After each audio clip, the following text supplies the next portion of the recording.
Suspension ഒരു വലിയ സംഭവമാണെന്നും മറ്റൊരു രാഷ്ട്രീയ പാർട്ടിക്കും അങ്ങനെ ചെയ്യാൻ ധൈര്യമുണ്ടായിട്ടില്ലെന്നും പറയാനുള്ള അവകാശം പ്രതിപക്ഷ നേതാവ് വി ഡി സതീശനുണ്ട്.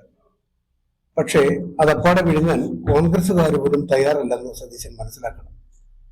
തൽക്കാലം മുഖം രക്ഷിക്കാമെന്നാണ് കോൺഗ്രസ് നേതൃത്വം കരുതിയതെങ്കിലും ആ നീക്കം പൊളിയുകയാണ്.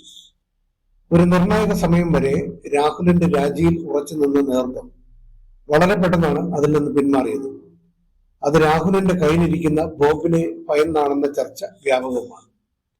രാജിവെച്ചിരുന്നെങ്കിൽ ഒരു നിശ്ചിത സമയം കൊണ്ട് വിഷയം തണുത്തു പോകുമായിരുന്നു. എന്നാൽ ഇപ്പോൾ അതല്ല സ്ഥിതി.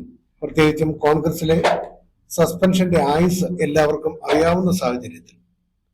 എന്തായാലും ഇടതുപക്ഷവും BJPയും ഇത് പ്രധാന തെരഞ്ഞെടുപ്പ് വിഷയമാക്കുമെന്നതിൽ തർക്കമില്ല. CPM-ലെയും BJP-യിലെയും പീഡന പരാതികൾ ഉയർത്തിക്കാട്ടി കോൺഗ്രസ് തിരിച്ചടിക്കുന്നുണ്ടെങ്കിലും ഇത്രത്തോളം വരുമോ എന്ന ചോദ്യം മറുപടിയില്ലാത്തതാണ്. Positive news.